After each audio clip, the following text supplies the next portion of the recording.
পারলা না গো মুর্শিদ আমার ভাঙ্গা ঘরে, আমি কারা লাগিসা যাইলাম কুঞ্জ যতন করিয়া। মাশাআল্লাহ, আপনারা তো এগুলোই চান, আমি তো বুঝি। কষ্ট হইতেছে নাকি? তবে হ্যাঁ, সব মানুষ কোরআন শুনবে না, এটাই সত্য কথা। সবার পেটে কি ঘি হজম হয়? সবাই ঘি খেতে পারে না।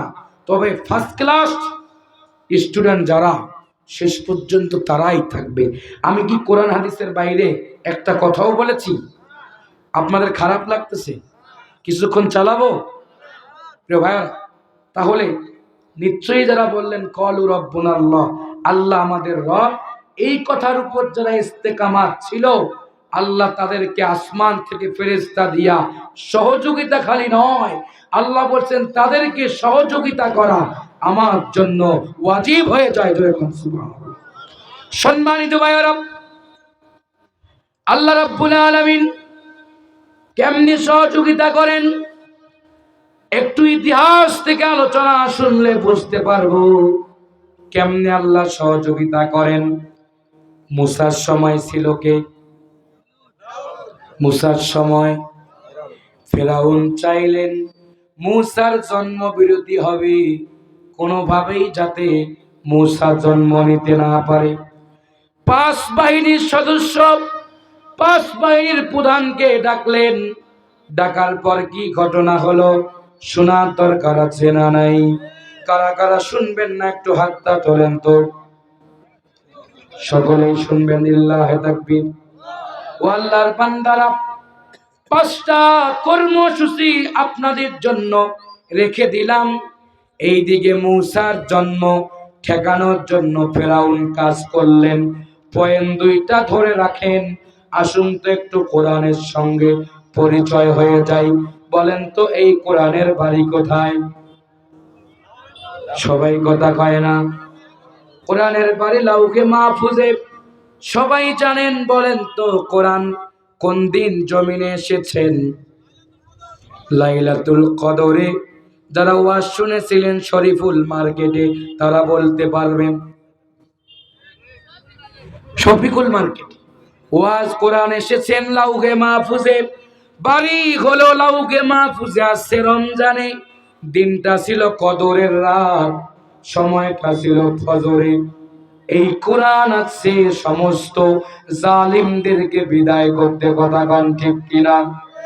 আমার ভাইয়েরা, এই কোরআনকে এখন কেমনে ভালোবাসবেন, কোরআনের রাজ কেমনে কায়েম করবেন, এটা আন্দোলন আপনাকে করা লাগবে নাকি ফেরেশতা করবে?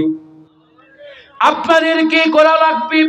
এখন বলেন তো কোরআনের রাজ কায়েমের জন্য আল্লাহ রাব্বুল আলামিন 2টা শর্ত দিয়েছেন। একটা হলো ইন্নাল্লাহ হাশতারা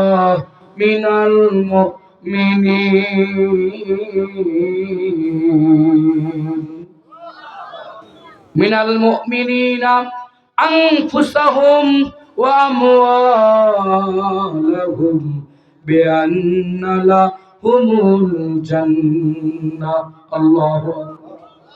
আল্লাহ বলছেন বান্দারে, এই কোরআনের রাজ যদি চাও, কোরআন দিয়া পরিবার চলুক, সমাজ চলুক, মসজিদ মাদ্রাসা চলুক, সহযোগিতা আমি করব না।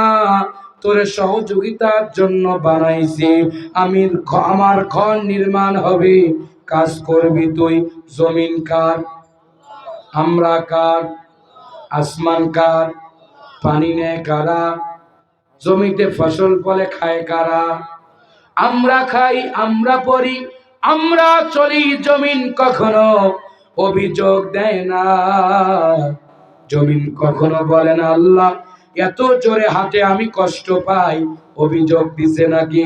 অভিযোগ দেয় না, কারণ আপনি আমি আল্লাহর প্রিয় বান্দা। আল্লাহ রাব্বুল আলামিন বলে ইন্নী জাইলুন ফিল আরদি খলিফা, আমি জমিনে কিছু প্রতিনিধি রেখে দিয়েছি যারা আমার দ্বীন কায়েমের জন্য, আমার ঘর সংস্কার করার জন্য। মান বানা লিল্লাহি মসজিদান বাইতান বানাল্লাহা ফিদ দুনিয়া ওয়াল আখিরাহ।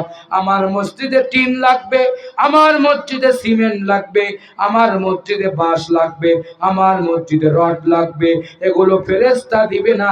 জোরে বলেন তো দিবে কে? আল্লাহর বান্দা। এখন আপনি কি আল্লাহর বান্দা না শয়তানের বান্দা? আমরা সবাই আল্লাহর বান্দা।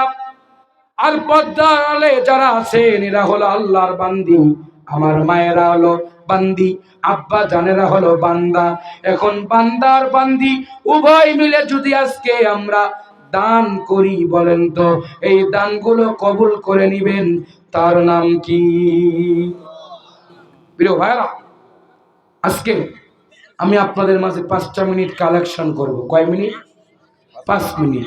এই কোরআন কয় পারা? 30 পারা।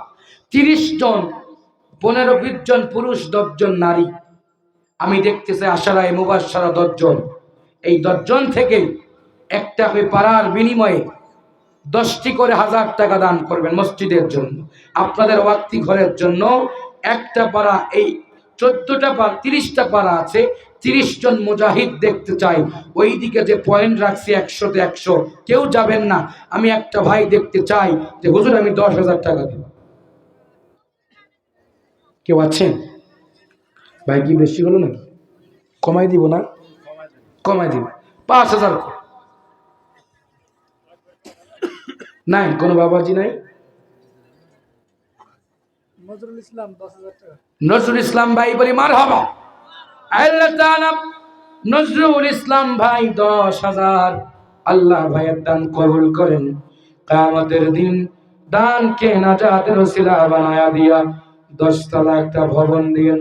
জোরে কোন সুবহানাল্লাহ। আর কি? আর নাই? ও তোর গোনা দিন ফু রাইয়া যাবে,